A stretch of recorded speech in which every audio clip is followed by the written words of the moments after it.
Саламатсыңарбы? Менин сүйүктүү окуучуларым. Силер менен Капар Кыдыралиев атындагы орто мектебинин кыргыз тили жана адабияты мугалими Шакулова Гүлмейси Жеңер. Балдар, силердин маанайыңар кандай болду экен? Мен ойлойм, бардыгыңардыкы эң сонун болуу керек. Анда бүгүнкү сабакка көңүл коебуз.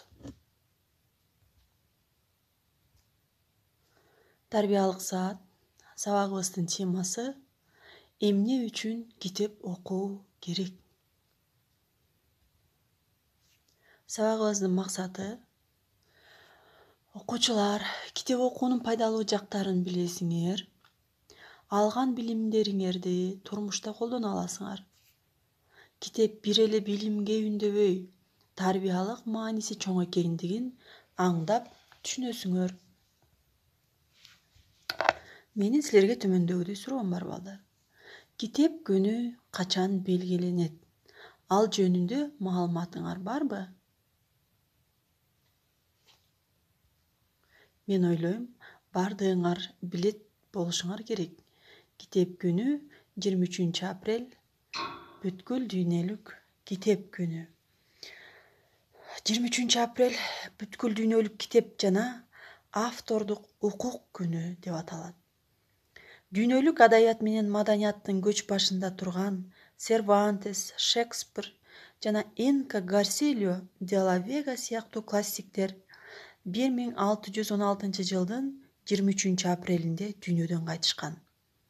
Ошондуктан бул күндүн символикалык мааниси бар болгондуктан ЮНЕСКО китеп менен автордук укукту урматтоо максатында аталган күндү атайын белгилөө жөрөлгөсүн иштеп чыккан.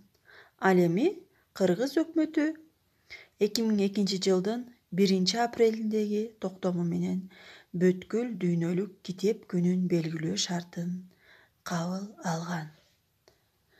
Анда эмесе китеп окуунун пайдалуу жактарын билесиңерби, балдар? Келгиле, анда эмесе чогуу күбө бололу.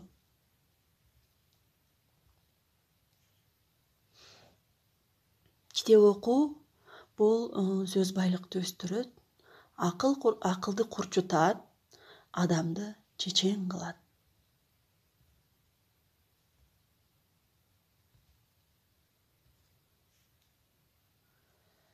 Китеп окуган адамдардын көпчүлүгү ойду бир жерге топтоого, бир нерсеге багыттоого үйрөнөт экен.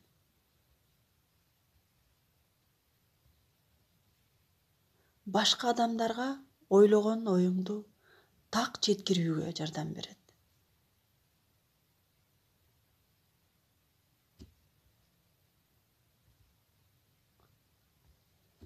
Эс тутум жакшырат. Канчалык көп окусаң, ошончолук маалыматты эске сактоого оңой болот.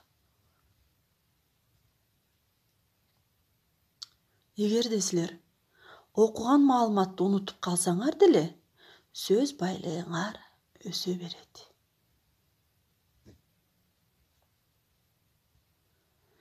Китеп окуу башка адамдар менен жеңил тил табышууга жардам берет.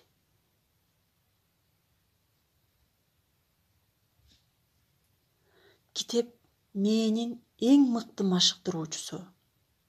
Биз китептеги каармандардын жасаган ишине баа беребиз. Туура, балдар, Мына ушул аркылуу мээге таасирдүү машыгуу жасалат. Андан сырткары китеп стресстен дагы арылтат, балдар.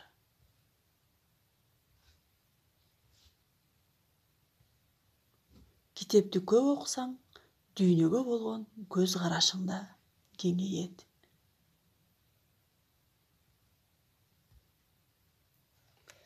Демек, балдар, китеп окуу менен биз билимдүү эле болбостон, мыкты тарбия да ала алабыз.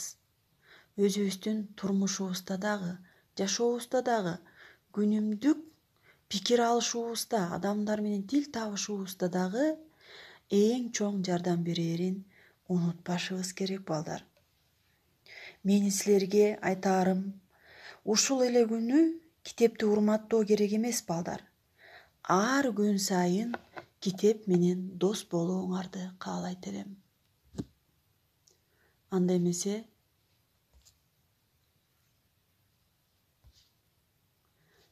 тапшырма. Бардыңар үйүңөрдөгү китептерди санап, канча китеп бар экенин мага айтасыңар? Жакын арада кайсы китепти окудуң? Жана ал китеп эмне тууралуу кыскача мага баяндап, WhatsApp аркылуу жазып жибергиле. Көңүл бурганыңарга чоң рахмат. Саламатта калгыла балдар. Көрүшкөнчө.